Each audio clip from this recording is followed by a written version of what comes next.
El bastón de mando del Cerro Uritorco, un objeto místico que ha sido buscado por investigadores de todas las épocas.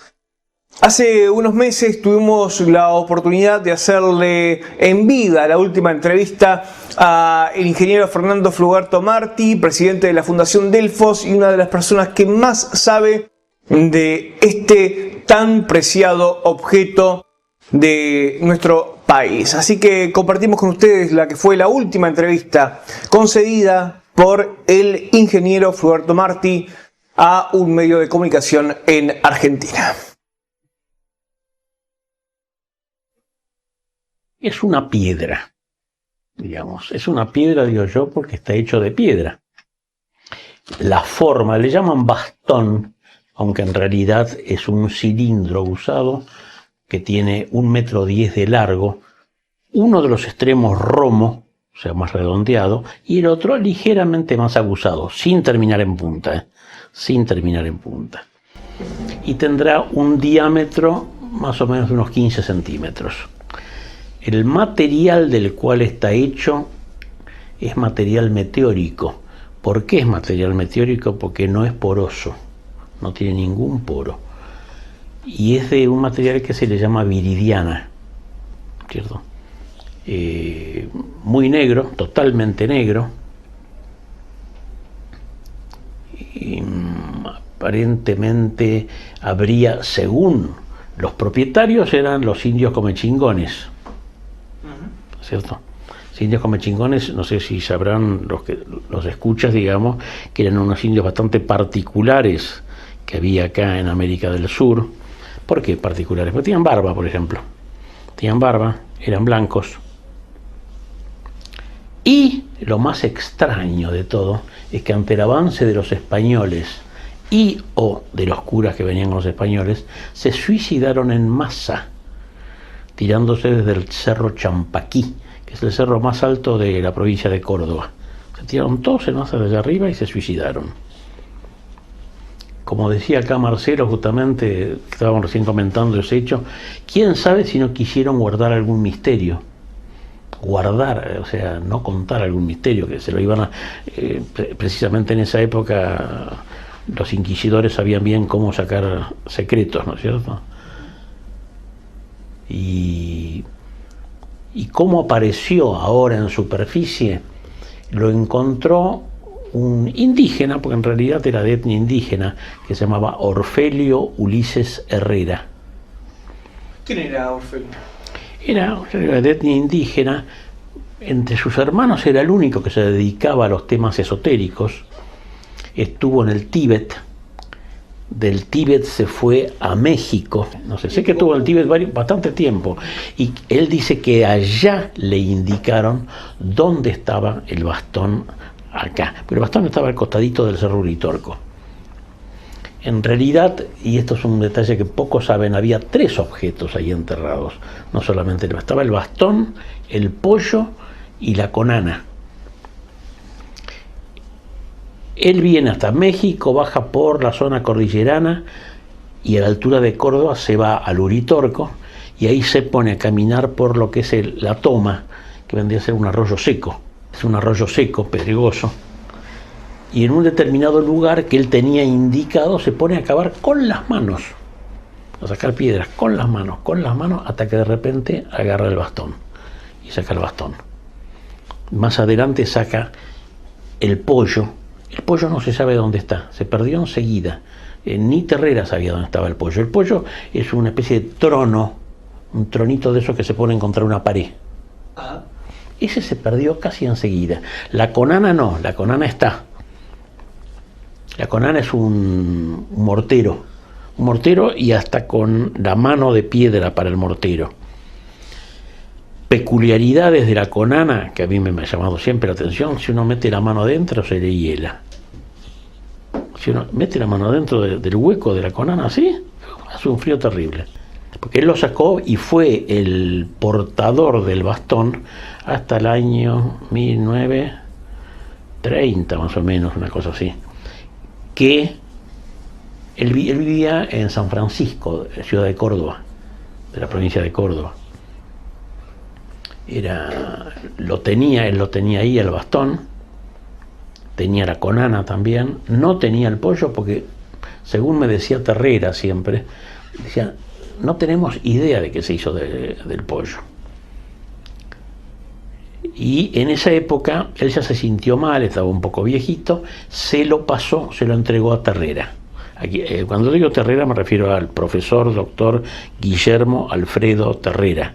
Como ustedes saben, era abogado de profesión, era comisario de la provincia de Córdoba y era el profesor titular de la Cátedra de Antropología de la Universidad Nacional de Córdoba. Yo lo conocí en el año 1985, a Terrera, por indicación de el último de los 12 sabios de la Argentina. Él tenía la humildad, no era humilde, Terrera, pero en ese caso tenía la humildad de decir, yo no soy, ni nunca fui uno de los 12 sabios. A mí Terrera lo sabía de memoria los nombres. Yo llegué a conocer al último, que lo puedo mencionar ahora porque ha muerto en marzo de este año, que era el profesor Mario García Acevedo, un conocido musicólogo argentino, daba cátedra hasta el final, hasta los 80 y pico de años largos que tenía, daba cátedra en una serie de universidades. ¿Por qué piensa usted que fue elegido Terrera para custodiar el bastón de mando? Buena pregunta, ¿no? No sé, ojo, que gente que se ocupe de estos temas con seriedad y responsabilidad hay muy pocos, hay muy pocos. Él lo tenía en su casa.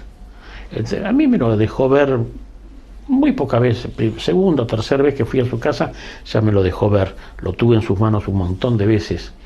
Fui testigo porque un día llegó otra persona a la cual quería mostrárselo y él me dijo, ¿por qué no lo vas a buscar? Porque lo tenía en su dormitorio, que estaba en el primer piso de la casa.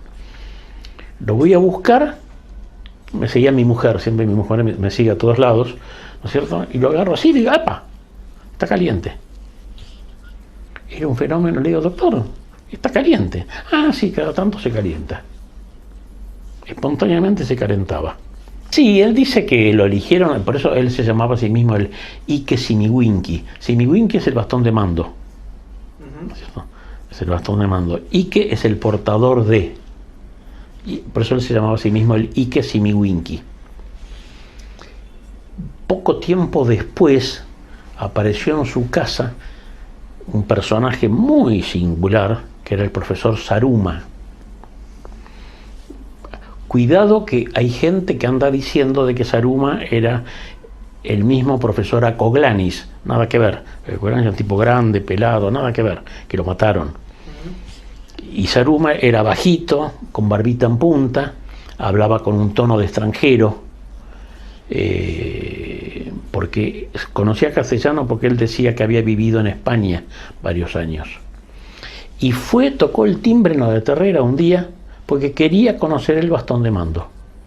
Y Terrera no tuvo ningún problema, vio que era un hombre sincero, lo emanaba directamente y se lo mostró. Y después con él fue al Uritorco, al Cerro Uritorco. En el Cerro Uritorco usted sabe que hay luces, digamos, no ovnis, luces, que bajan y penetran el Cerro Uritorco y salen de vuelta, luces, insisto.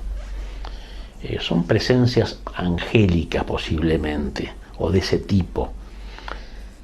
Porque lo del Cerro del Pajarito, que mucha gente lo conoce, eso sí fue un ovni, que dejó quemado ahí el lugar. Pero lo que se ve siempre no, son luces nada más. Y este profesor Saruma, cantándole determinados mantras, que eran muy lindos, tenía una melodía muy linda, él los cantaba a capela, detuvo a uno de ellos y lo llamó Gran Sacerdote Huitaicón. Lo llamó y se acercó a la luz y lo llamó Terrera, dijo, venga profesor, que le quiero presentar a un amigo. Y yo no lo puedo acusar de cobarde a Terrera porque en una ocasión muy similar yo hice exactamente lo mismo. Me metí en el auto. Yo no sé por qué el estar adentro del auto a uno le daba una sensación de pequeña protección, ¿cierto? Y no quiso ir. Y él le cantaba una especie de... Yo digo mantra, en realidad mantra no, porque tendría que ser repetitivo. Era una melodía muy linda, muy linda. Respecto, Terrera después esta melodía la grabó en su casa con un grabador, y le cito para citarle detalles misteriosos, digamos, cuando me pasa la grabación, estaba en su casa, el Saruma estaba en su casa y no había nadie. Termina, usted sabe que toda melodía siempre empieza en una nota que se llama la tónica y termina en la misma nota, ¿cierto? Si empiezan do, terminan do. Y esta melodía, digamos, empezaba en do, era muy linda, muy agradable, yo la tengo grabada en mi casa.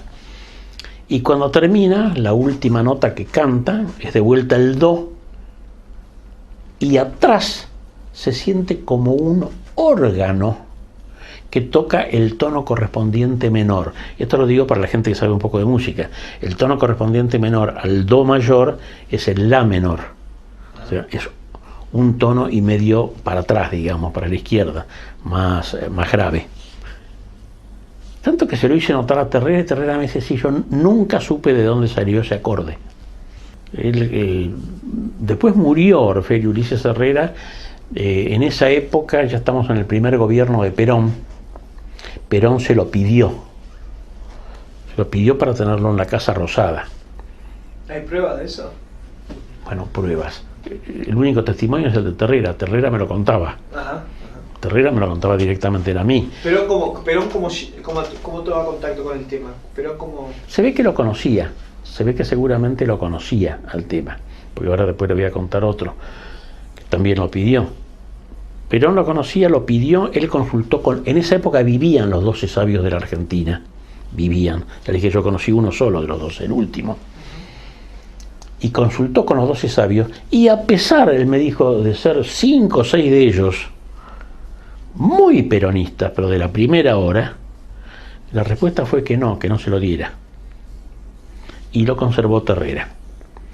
Ya en la época mía, después del año 85, estaba el gobierno del doctor Carlos Saúl Menem, y nuevamente le pidió el bastón, le dijo que lo iba a tener ahí en en el living principal frente al balcón, en un lugar especial, qué sé yo, y ya ahí lo tuvimos que decidir entre Terrera y el que les habla.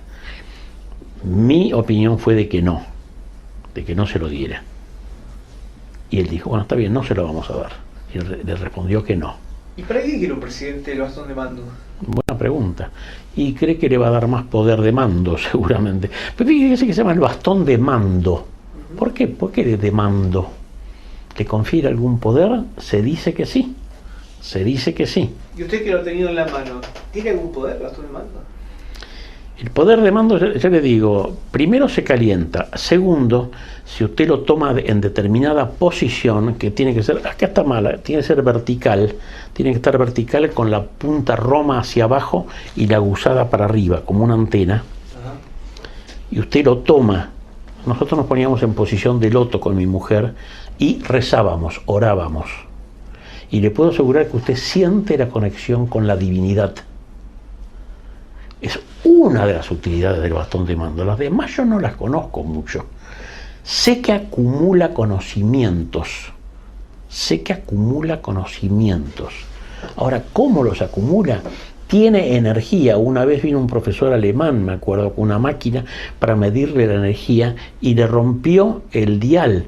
O sea, tenía más energía que la que podía medir esa máquina. Energía en Armstrongs, por supuesto, ¿no es cierto? Energía de radiación. Y él lo tenía en su casa. Terrera muere en el año 1998. Ahí hay un episodio que lo quiero contar porque lo he visto escrito en un montón de lugares y siempre lo cuentan diferente. Cuando Terrera muere, en el living de su casa, lo velan en el living de su casa, y a los pies ponen había una pequeña pirámide de madera, creo que recién lo dije, que yo la hice construir para poder poner el bastón en forma vertical. Y a los pies del cajón estaba esa pirámide de madera con el bastón de mando. Hacia el mediodía yo me tuve que ir, porque tenía trabajo que hacer, y la dejé a mi mujer. Le dije, guarda, le digo, porque veo que toda la familia Terrera está en la cocina. Y acá alrededor del féretro de Terrera, únicamente está un grupo de gente que yo los denominaba el grupo negro, digamos. No voy a decir los nombres, digamos, porque no quiero hablar mal de nadie, pero evidentemente era gente que a mí personalmente no me parecía correcta o honesta. Tal cual, apenas van a cerrar el cajón de Terrera para ya llevárselo, uno de ellos, y puedo decir el nombre con nombre y apellido y me hago responsable de ello, el señor Rubén Lazo, Lazo con Z, Lazo, agarra el bastón y se lo quiere llevar. Y ahí mi mujer, que estaba presente, con instrucciones mías, se lo arrebata y dice, no te lo podés llevar. No hubo ninguna lucha ni ninguna escena demasiado violenta, únicamente eso de un arrebato de mi mujer del bastón, y mi mujer lo llamó a los gritos al hijo mayor de Terrera que estaba en la cocina, Guillermo. Vino la mujer, no se acercó él, sino que vino la mujer de Guillermo y se le dijo, dáselo a Guillermo porque le corresponde tenerlo a los hijos. ¿Cierto? Ahí terminó, desde ese día el bastón lo tiene Guillermo Terrera. Sí, porque bueno, digamos, uno de los hijos, el mayor de los hijos de Terrera, Guillermo Terrera también se llamaba, él pretende venderlo por una suma muy grande de dinero. ¿Cierto? Millones, digamos. Sí, $1 millón es lo que pedía. Y yo le he dicho que no puede venderlo, digamos, porque eso no puede venderlo, es patrimonio de la Argentina, es un patrimonio importante de la Argentina, y que, es más, me atrevo a decirlo, yo le dije que me lo tiene que entregar no en propiedad, sino que me lo tiene que entregar para que yo lo use, porque ellos no saben usarlo, no saben ni para qué sirve. ¿Qué habrá pasado con el bastón de mando, no? ¿En qué habrá quedado todo eso? Ahora que no está el ingeniero Martí y la Fundación Delfos para cuidar lo que es el futuro de ese objeto, ojalá que no desaparezca del mapa. Dale like, suscríbete y activa las notificaciones. Paranormal.